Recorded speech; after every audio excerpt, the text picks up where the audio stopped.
Bom dia, senhoras e senhores. Verificado o quórum regimental, estabelecido no artigo 52 do Regimento Interno do CRT Ceará e amparado pela Portaria 140, de 26 de abril de 2021, que regulamenta a realização de sessão de julgamento não presencial por meio de videoconferência, eu, Manuel Marcelo Augusto Marques Neto, presidente desta sessão de julgamento, declaro aberta a 64ª sessão ordinária virtual realizada por videoconferência da primeira Câmara de Julgamento do Conselho de Recursos Tributários do Estado do Ceará, Fortaleza, 16 de setembro de 2021.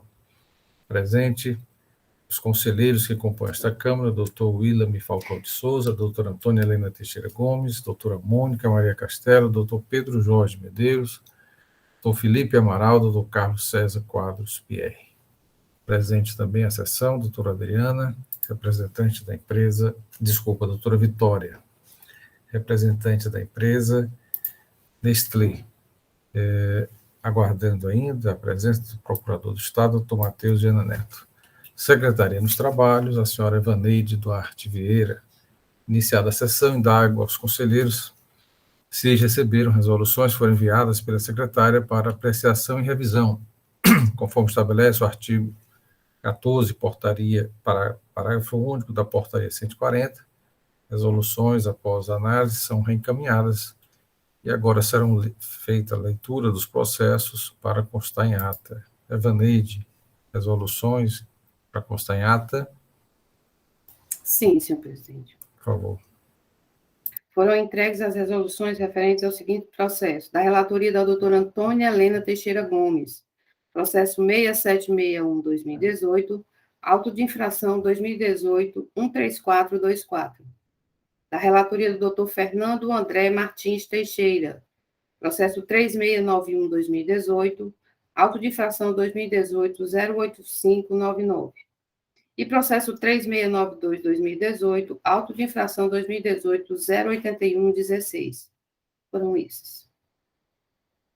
Alguma sugestão de alteração, senhores? As resoluções, não havendo, estão aprovadas. Passarei, então, a palavra para a Evaneide, que fará a leitura da ata da 63ª sessão, também com as observações feitas pelos senhores, referente à nossa sessão de ontem. Evaneide. Ata da 63ª sessão ordinária virtual, realizada por videoconferência na primeira Câmara de Julgamento do Conselho de Recursos Tributários do Estado do Ceará, do ano 2021. Aos 15 dias do mês de setembro do ano 2021, às 8h30, verificado o quórum regimental estabelecido no artigo 52 do Regulamento CRT-CE, amparado pela Portaria 140/2021, que regulamenta a realização de sessão de julgamento não presencial por meio de videoconferência, foi aberta a 63ª sessão ordinária virtual da primeira Câmara de Julgamento do Conselho de Recursos Tributários do Estado do Ceará, sob a presidência do Dr. Manuel Marcelo Augusto Marques Neto. Presentes à sessão, as conselheiras Antônia Helena Teixeira Gomes, Mônica Maria Castelo, e os conselheiros Carlos César Quadros Pierre, José William Falcão de Souza, Pedro Jorge Medeiros e Felipe Silveira Gurgel do Amaral. Presente à sessão, seu procurador do Estado, Dr. André Gustavo Carreiro Pereira. Iniciada a sessão, o presidente indagou os conselheiros se receberam as resoluções referentes aos processos 4115-2019, auto de infração 2019-115-96, processo 4127-2019, auto de infração 2019-115-91 e processo 4937-2018, auto de infração 2018-10341. Da relatoria da doutora Antônia Helena Teixeira Gomes e a ata da 62ª sessão. Não havendo sugestões de correção, a ata e as resoluções foram aprovadas pelos membros da Câmara. Ordem do dia. Processo de recurso número 2629/2019, auto de infração 2019-03649. Recorrente Nestlé Brasil Limitada. Recorrido Célula de Julgamento de Primeira Instância. Conselheiro relator, Carlos César Quadros Pierre. Decisão: a primeira Câmara de Julgamento do Conselho de Recursos Tributários, após conhecer do recurso ordinário interposto, resolve preliminarmente em relação à decadência suscitada pela recorrente, referente ao período de 1 de janeiro a 28 de março de 2014. Decadência parcial acatada por maioria de votos, com fundamento no artigo 150, parágrafo 4º do CTN. A conselheira Mônica Maria Castelo foi voto contrário, afastando a decadência requerida, com fundamento no artigo 173, combinado com o artigo 149 do CTN, em conformidade com o parecer da Célula de Assessoria Processual Tributária e manifestação oral em sessão do douto representante da Procuradoria-Geral do Estado.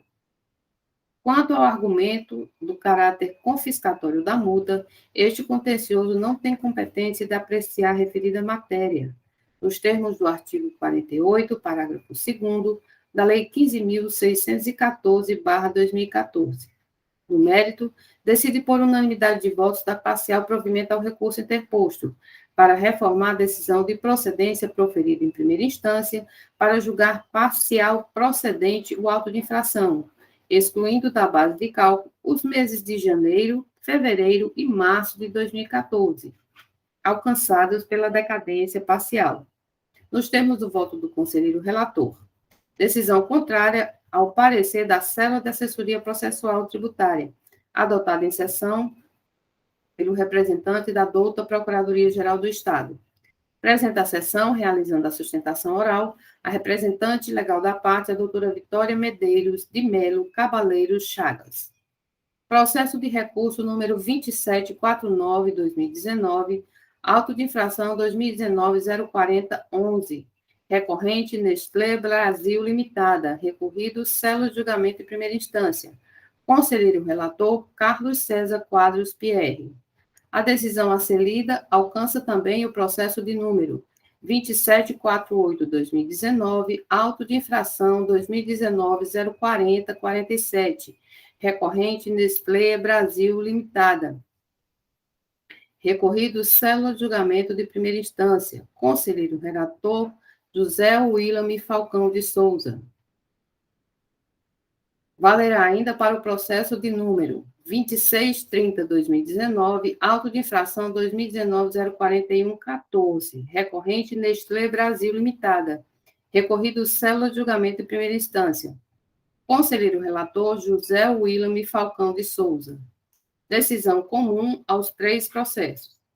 A primeira Câmara de Julgamento do Conselho de Recursos Tributários, após conhecer do recurso ordinário interposto, decide por unanimidade de votos negar provimento ao recurso interposto, para confirmar a decisão de procedência proferida em primeira instância, para julgar procedente o auto de infração, nos termos do voto do conselheiro relator e parecer da Célula de Assessoria Processual Tributária, adotada em sessão pelo representante da douta Procuradoria-Geral do Estado.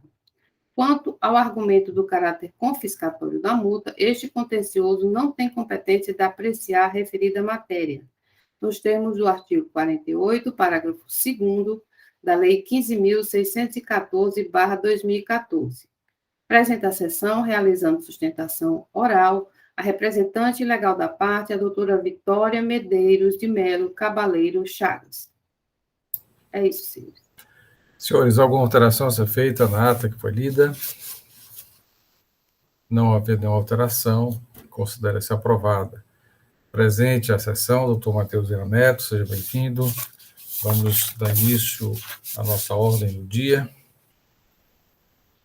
Anunciando o processo, os 2 primeiros processos da relatoria da doutora Mônica Maria Castelo, em que é recorrente Nestlé Brasil Limitada, recorrido Célula de Julgamento em primeira instância, a indicação de procedência do feito em primeira instância e pela assessoria processual tributária, e o processo 2746/2019, a infração 2019-04406.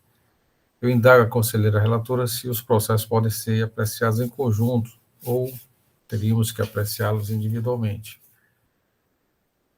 Doutora Mônica. Senhor presidente, bom dia a todos. Eu acho que seria, assim, na realidade, as peças são muito semelhantes em termos de impugnação, recurso, julgamento e parecer, só que são matérias um pouco distintas, né? Apesar de, né, no segundo processo, falar sobre serviço de transporte, mas ele é referente ao serviço da cesta básica, produtos da cesta básica, e o primeiro seria somente o serviço de transporte. Okay, então guardam semelhanças, mas realmente as matérias são...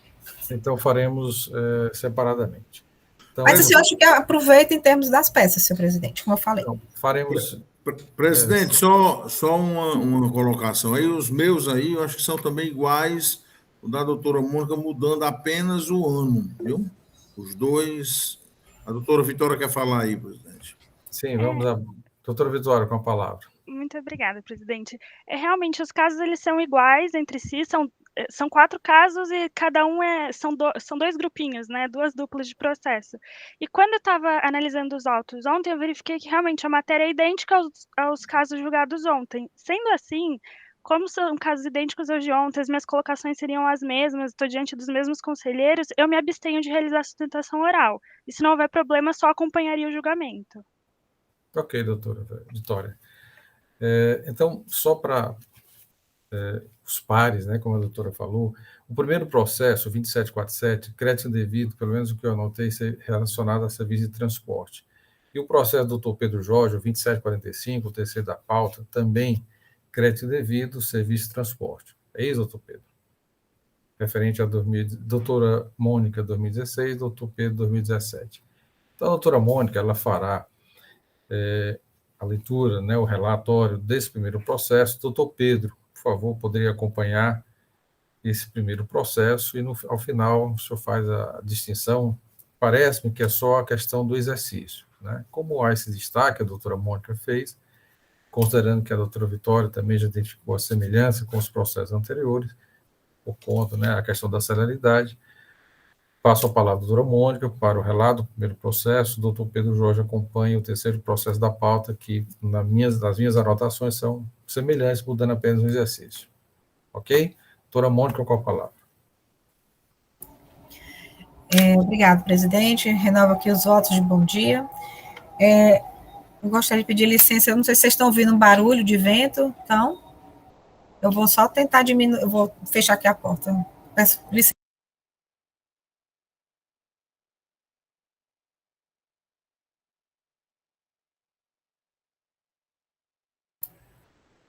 Pronto, acho que agora vai dar certo.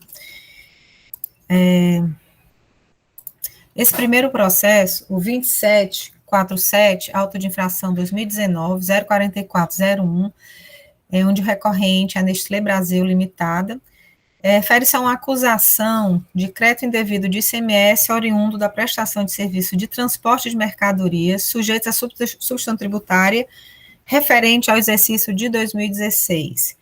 Constitui-se o crédito tributário de ICMS e de multa e de igual valor de 453 mil. O valor do imposto indevidamente lançado na conta corrente da empresa, face às saídas transportadas conforme demonstração feita em planilha anexada. Foi sugerida a penalidade do artigo 123, 2A, da Lei 12.670 de 96, alterada pela Lei 13.418 de 2003.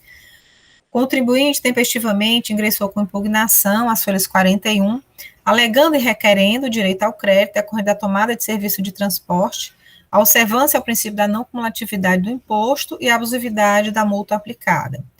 O processo seguiu a instância singular e, conforme o julgamento, a folha 71 concluiu como insubsistentes os argumentos apontados pela defesa, vendo como configurada a infração relatada nos autos, onde sujeita o contribuinte à penalidade prevista e sugerida na autuação. Por tal razão, decidiu pela procedência da ação fiscal.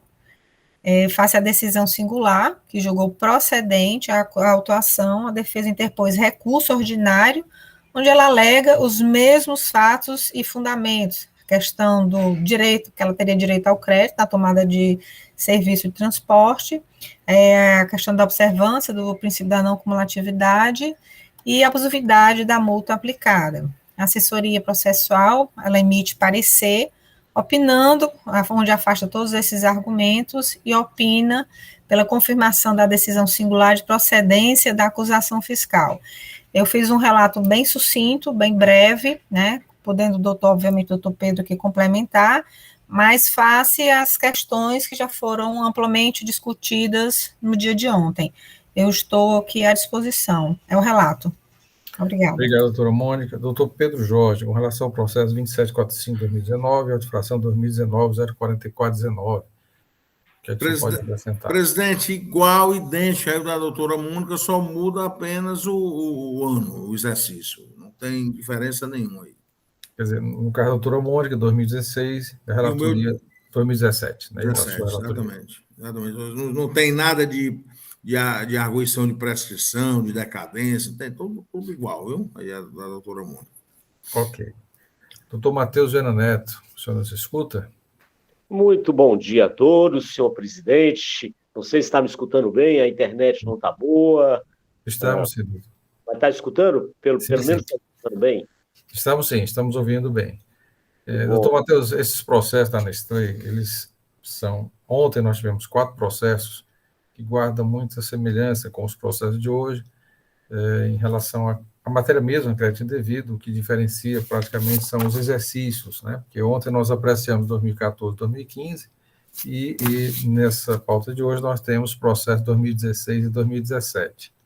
Basicamente essa diferença, crédito indevido, como se observou no relato, né? Tanto a doutora Mônica como o doutor Pedro, processos que tratam a mesma matéria, mudando apenas o exercício. Com a palavra, para o representante da PGE, doutor Matheus Viana Neto. Ok, doutora Ivaneide, nossa secretária, doutora Vitória, seja muito bem-vindo a essa sessão, mais uma vez. Bem, pelas discussões que já foram encetadas ontem, me parece que o acréscimo, com a participação do doutor André, nosso colega e amigo procurador, me parece que a manifestação da Procuradoria para os mesmos que se encontram, que participaram da sessão de ontem, inclusive a doutora Vitória, que adiantou, seria até desnecessária por conta dos argumentos que já foram utilizados e que ela já utilizou ontem. Mas eu gostaria de fazer ainda rápidas considerações a respeito do crédito indevido. Relata a doutora Mônica que o crédito foi proveniente de serviço de transporte em produto sujeito ao regime de substituição tributária.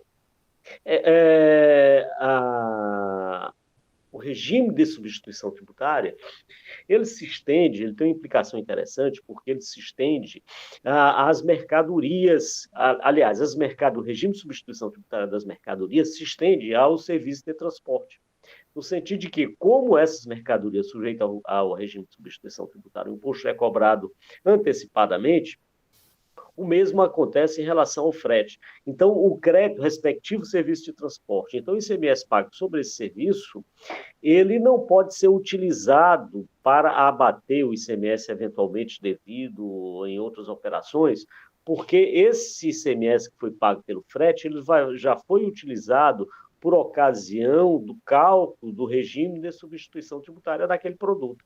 Essa é a razão pela qual se constitui como indevido o crédito que foi apurado.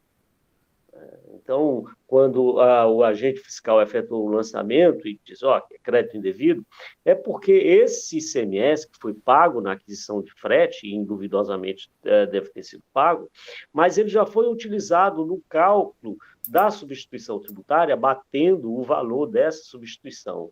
Essa é a razão pela qual o crédito se constitui em indevido. Então, sem maiores considerações, e tendo em vista até a manifestação da doutora Vitória logo por ocasião do início da sessão, a Procuradoria, então, entende que o caso é de procedência da acusação fiscal para ambos os processos. É isso, senhor presidente. Obrigado, doutor Matheus Viana, pela manifestação.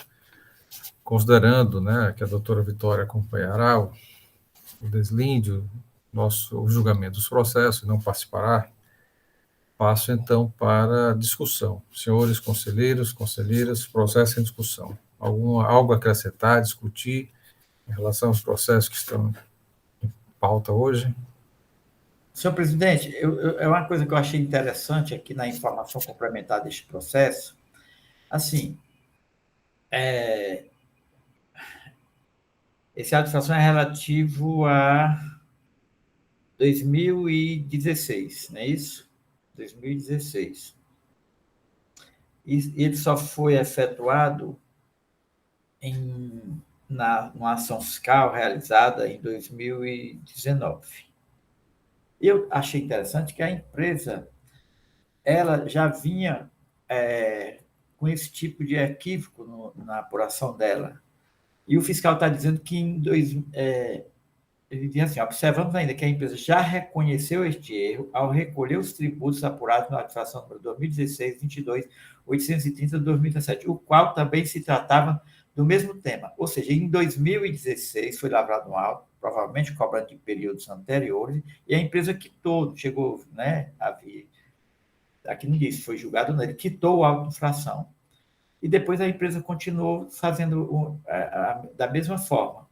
Só assim que eu achei interessante isso aí, para ressaltar, né? Que a empresa, às vezes, a empresa não estava entendendo isso aí, mas em 2016 foi feito um auto e ela pagou desse mesma matéria, desse mesmo tema. E quando foi em 2019, foi feito um auto de infração cobrando 2016. Só isso, senhor presidente. Obrigado, doutor Willam. Mais algum conselheiro ou conselheira quer se manifestar sobre os processos em julgamento? Há um sentimento de que não há maiores discussões. Doutora Mônica, como vota? Afastando, né, as questões aqui que foram colocadas em sede de recurso, eu voto por conhecê-lo, negar-lhe provimento, confirmando a decisão de procedência do julgamento singular e conforme parecer da assessoria e também ratificado aqui pela Procuradoria em sessão oral. Ok, doutora Mônica. Doutor Pedro Jorge, como vota relacionado ao processo 2745 da sua relatoria? Presidente, da mesma forma da doutora Mônica, afastando aí todas os pedidos de nulidade, né? E mantendo a procedência do auto de infração de acordo com a decisão de primeira instância da assessoria processual tributária e do procurador em sessão. Eu indago algum voto em sentido contrário, senhores? Então, esta Câmara, por decisão unânime, conhece do recurso, nega provimento para confirmar a procedência do feito fiscal nos termos de julgamento singular do parecer da assessoria processual tributária, ratificado em sessão pelo representante da PGE, também de acordo com o voto dos relatores, né? Processo 2747, o primeiro da pauta, e o terceiro, 2745, primeiro da relatoria da doutora Mônica, segundo da relatoria do doutor Pedro Jorge Medeiros. Vamos dar prosseguimento à nossa sessão. Mais dois processos da Nestlé, o processo que anunciou agora, também da relatoria da doutora Mônica Castelo, processo 2746-2019, auto de infração 2019-04406, em que recorrente Nestlé Brasil Limitada, recorrido, serve julgamento de primeira instância, indicação de procedência do feito fiscal em primeira instância e também pela assessoria.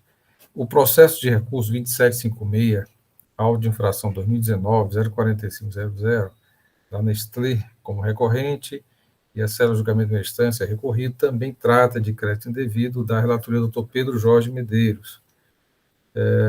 Aqui parece também que há semelhança com relação ao crédito indevido, que envolve a redução da base de cálculo. Então, a doutora Mônica fará o relatório do processo, e posteriormente o doutor Pedro Jorge acrescentará algum ponto, adicionará alguma questão no processo de relatoria. Mas aparentemente só dos exercícios é que mudam, né? O primeiro 2016, o segundo 2017. Passo a palavra à doutora Mônica Castelo para início do relato. Obrigada, presidente, novamente, renovando os votos de bom dia. De fato, esse processo aqui refere-se ao exercício de 2016, e a diferença é que se trata aqui de crédito indevido relacionado à redução de base de cálculo e dos serviços de transporte desses mesmos produtos, onde não foram feitos, um foi feito crédito indevido, né? Foi feito creditamento indevido. Passo também um relatório sucinto, visto que essa matéria já foi discutida ontem. A acusação fiscal refere-se a crédito indevido de ICMS, oriundo de operações e prestações de serviços com produtos sujeitos à redução da base de cálculo em 58,82%, onde o contribuinte não efetuou os estornos devidos, referente ao exercício de 2016. Constitui-se o crédito tributário de ICMS e multa de igual valor, em torno de 648 mil, onde o valor do imposto foi indevidamente lançado a crédito na apuração do ICMS, no livro, né, na escrituração fiscal digital do contribuinte. Foi sugerida a penalidade do 123.2A, da 12.670/96, alterada pela 13.418/2003. O contribuinte, tempestivamente, ingressou com impugnação, alegando e requerendo o direito ao crédito decorrente das operações com o leite em pó, bem como os decorrentes dos serviços de transporte. Alega a inconstitucionalidade do artigo 66, inciso 5 do regulamento, a observância ao princípio da não cumulatividade do imposto e a abusividade da multa aplicada. O processo seguiu a instância singular, e conforme o julgamento, pensa as folhas 89, concluiu como insubsistentes os argumentos apontados pela defesa, vendo como configurada a infração relatada nos autos, sujeitando, então, a empresa à penalidade prevista no artigo 103.2A da Lei 12.670, alterada pela 13.418. Por tal razão, decidiu pela procedência da ação fiscal. Face à decisão singular, que julgou procedente a autuação, interpôs recurso ordinário, requerendo a reforma da decisão recorrida, o total provimento do recurso, mas alegando também os mesmos fatos e fundamentos da impugnação. A assessoria processual tributária, ela analisa cada uma dessas questões, afasta e opina pela confirmação da decisão singular de procedência da acusação fiscal. É o relatório, presidente. Obrigado, doutora Mônica. Doutor Pedro Jorge, com relação ao seu processo 2756, o que é que o senhor pode acrescentar, diferenciar? Presidente, é idêntico ao da doutora Mônica, a única diferença é o exercício. O meu é 2017, o dela é 2016, né? Então, idêntico um ao outro, não tem realmente diferença nenhuma. Como a doutora Vitória falou, são dois conjuntos de dois processos idênticos.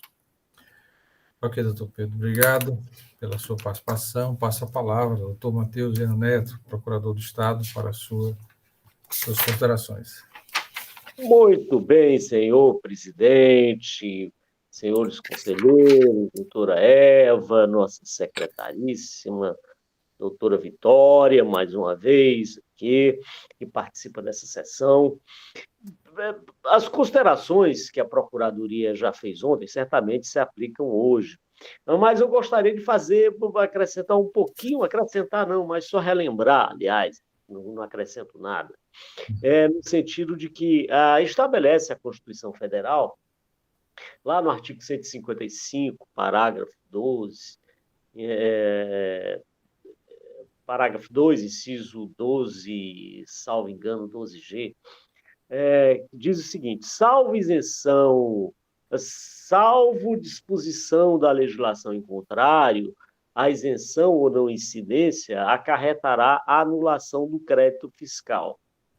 Constituição, vejam, senhores, a Constituição fala em isenção e não incidência, salvo disposição da legislação em contrário. Então, para que haja manutenção de crédito, quando houver isenção ou não incidência, há necessidade de expressa disposição legal a respeito dessa matéria.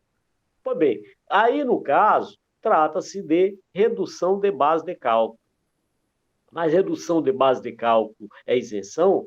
Bem, entendeu o Supremo Tribunal Federal que sim. O Supremo Tribunal Federal equiparou a redução de base de cálculo a uma isenção parcial. E sendo isenção parcial, a manutenção de crédito nessas operações necessariamente tem que estar prevista em legislação, na legislação do respectivo ente tributante. Não é o caso aqui. A redução de base de cálculo dessas operações realizadas pela empresa, e não há previsão na nossa legislação de manutenção do crédito do ICMS nessas operações. Essa é a razão pela qual o agente fiscal, ao constatar esse fato, ou seja, o aproveitamento do crédito na sua integralidade, não houve o estorno proporcional, entendeu? Pelo lançamento do crédito indevido. Portanto, em ambos os processos, a conduta adotada pelo agente tem amparo tanto na Constituição Federal quanto nas legislações do Estado, dos estados, especialmente na legislação do Estado do Ceará. Então, senhor presidente, senhores conselheiros, a Procuradoria entende que o caso, sim, é de procedência da acusação, afastando, evidentemente, as preliminares suscitadas pela parte, tais como a multa confiscatória, que aí é uma questão constitucional, que não cabe a esse conselho manifestar-se, conforme estabelece a respectiva legislação, e a procedência da acusação, tendo em vista as provas que foram carreadas aos autos pelo agente fiscal. É nesse sentido que a Procuradoria se manifesta para ambos os processos, senhor presidente. É isso. Obrigado, doutor Matheus Viana. Considerando que a doutora Vitória apenas acompanhará os processos, passo agora para a discussão. Doutora, senhores conselheiros e conselheiras, alguma discussão a tratar nos processos da relatoria da doutora Mônica e do doutor Pedro Jorge? Processos que são semelhantes aos que foram julgados ontem, né? Parece que as discussões e os debates ocorridos já alcançam esses dois processos. Não tendo maiores discussões, eu pergunto à conselheira Mônica Maria Castelo como vota. Senhor presidente, voto por afastar essas preliminares trazidas em sede de recurso, conhecê-lo, negar-lhe provimento, para confirmar a decisão de procedência da acusação fiscal, nos termos de julgamento singular, ratificado em parecer, e também pela Procuradoria em sessão oral. Doutor Pedro Jorge, alguma consideração, o seu voto, na verdade, algo a acrescentar? Não, presidente, depois da aula de ontem do doutor William, né, e hoje o doutor Matheus aí complementando, né, eu sigo inteiramente aí a decisão exarada aí pela doutora Mônica, né, afastando as nulidades e pela procedência do auto de infração de acordo com a decisão de primeira instância, da assessoria, parecer da assessoria processual tributária e do procurador em sessão. Algum voto em sentido contrário, senhores? Só destacando que, na verdade, a preliminar seria a multa confiscatória, né, o efeito confiscatório. Ontem que nós tivemos um caso da decadência, né, em um único processo. Esse aqui foi o do doutor Pierre, né? Ontem, na decadência que foi acatada, né, parcial. Aqui nós temos esses 2016 e 2017, não temos essa preliminar. Nenhum voto sentido contrário, então esta Câmara, por decisão unânime, conhece do recurso, nega o provimento, para confirmar a procedência do feito fiscal nos termos de julgamento, voto do conselheiro relator e manifestação da douta Procuradoria, também parecer da célula de consultoria processual tributária. Esta é a decisão. Concluímos, então, os julgados, né, dos processos da Nestlé, pelo menos nesse mandato de ação fiscal. Já verifiquei que existem outros processos também da Nestlé na nossa Câmara, né, e oportunamente serão colocados em pauta. Agradecemos a participação da doutora Vitória aqui conosco, né, tanto no dia de ontem como no dia de hoje, e seja sempre bem-vinda aqui à nossa sessão de julgamento da primeira Câmara. Muito obrigada, viu? Tenham todos um ótimo dia. Obrigado, Tchau, até tchau. outra oportunidade. Muito obrigado, bom dia para você também. Senhores, assuntos gerais, algum assunto a ser tratado na nossa sessão de julgamento? Não, presidente, apenas para registrar, né, os parabéns ao Fortaleza Esporte Clube, né, novamente, pela extraordinária vitória ontem, né, elevando o nível do nosso futebol cearense aí. Então, só para fazer esse registro histórico, em homenagem também ao conselheiro Pedro Jorge, que assistiu o jogo até o último minuto. Então, apenas esse registro. Okay. Vai registrar em ata, presidente? Não, vamos deixar só o registro. Acompanhe o doutor Felipe. Senhores, amanhã, só questão de ordem.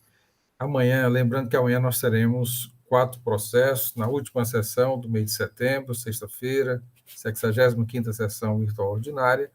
Primeiro processo, doutor William Falcão, com a empresa AF Silva Melo, Eireli, com sustentação oral, doutor Ivan Lúcio Falcão. Temos 2 processos da Max Frio, relatoria do doutor Felipe Amaral, já confirmou a presença, e o último processo também, doutor William Falcão, comercial Jonoca e Ireli Microempresa. Então, já convocados, né, para a sessão de amanhã. E participação também do doutor Matheus Viana Neto. É isso, doutor Matheus? Estará conosco amanhã? Sim, amanhã tudo regularizado já, normal. Ok. Então, agradeço e encerramos, então, a nossa 65ª sessão virtual. Evaneide, já encerrando aí a gravação. Muito obrigado a todos. Bom dia.